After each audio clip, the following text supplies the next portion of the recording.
G'day all, today I'm in the Gawler Ranges where I've decided to call past for a quick overnight stop.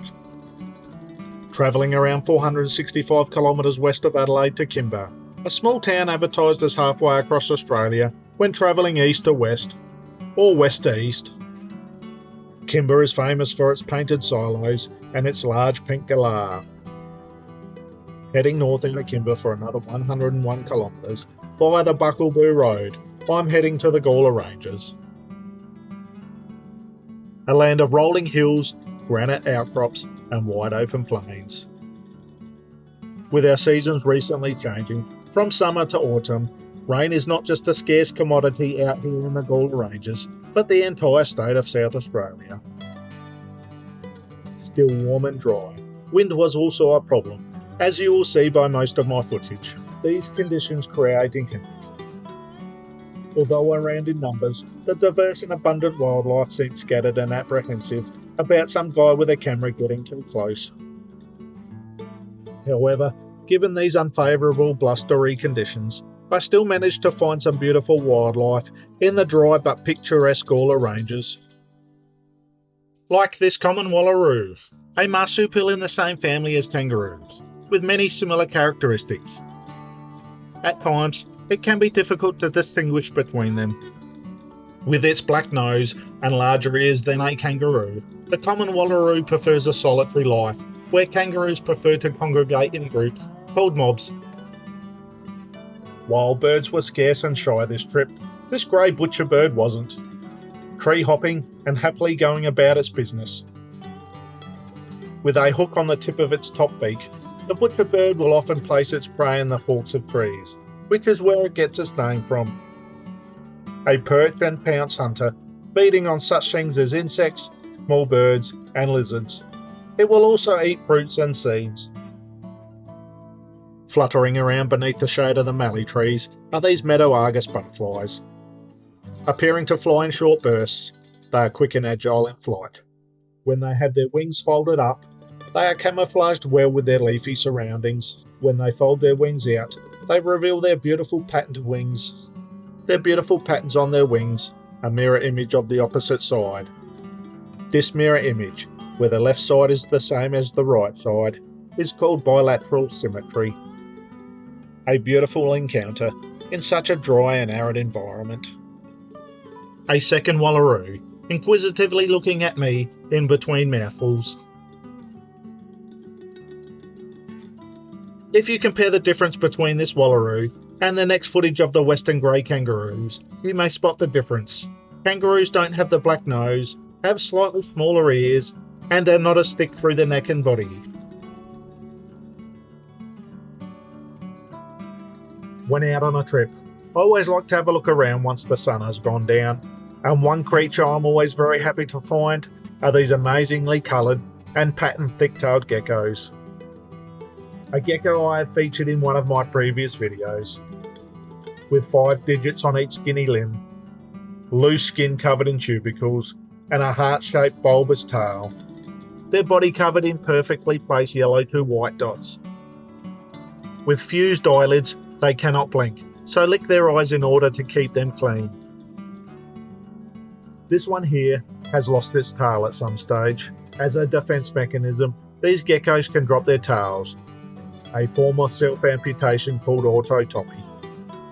The amazing part about this animal is it can grow another tail, not as colourful as the original, but it does grow back.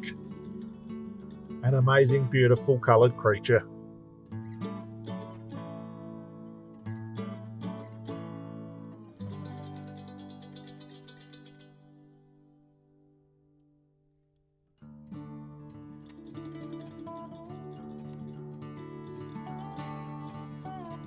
With the rising sun comes the feral goats. Not only a big problem in the Gawler Ranges, but right across Australia, where they roam free. With millions estimated to be roaming across the entire Australian continent, causing major agricultural and environmental damage. This mob of goats, seemingly not fussed by my presence, and continued on their way past, led by the big bucks up front.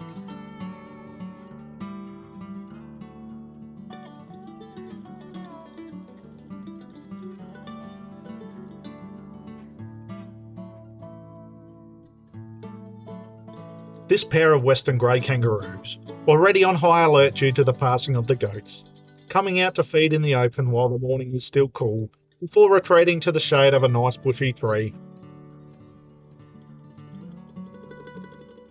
With an itch and a scratch, you can just hear how windy it is starting to become.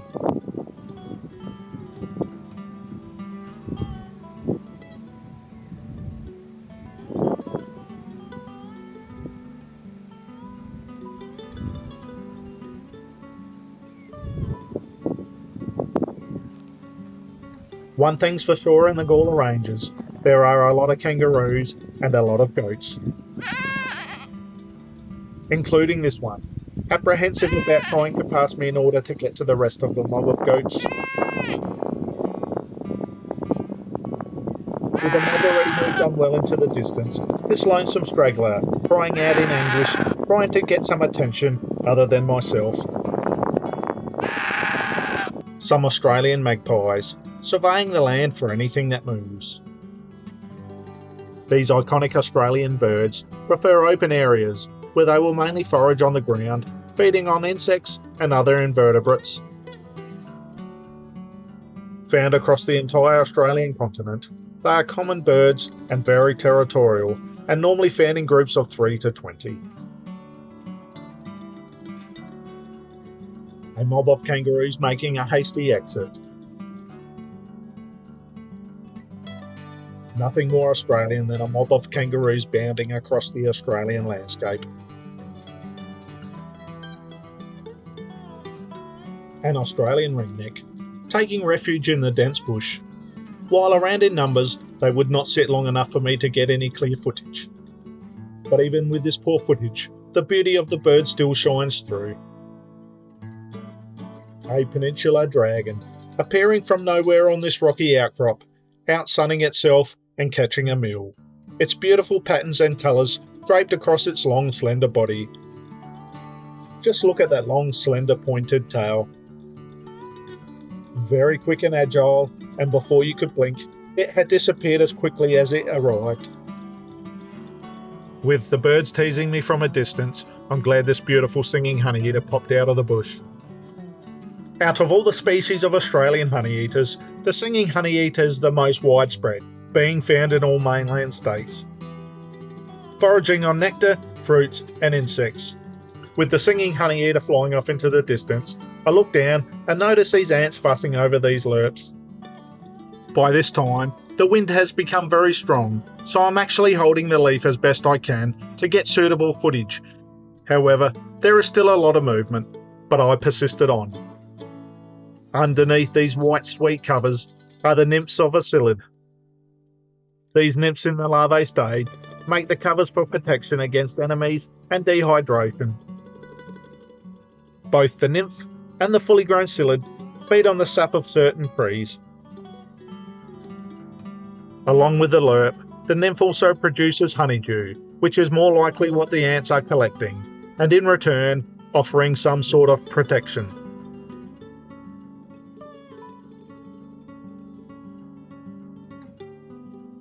A wedge-tailed eagle, one of my favourite birds of prey, disturbed from feeding on some roadkill. With this footage showing just how windy it has been, the camera shake ruining any chance of some good clear footage. These large prominent birds of the Australian outback are often seen either feeding on roadkill or sitting close by, waiting for an opportunistic moment to get a free meal.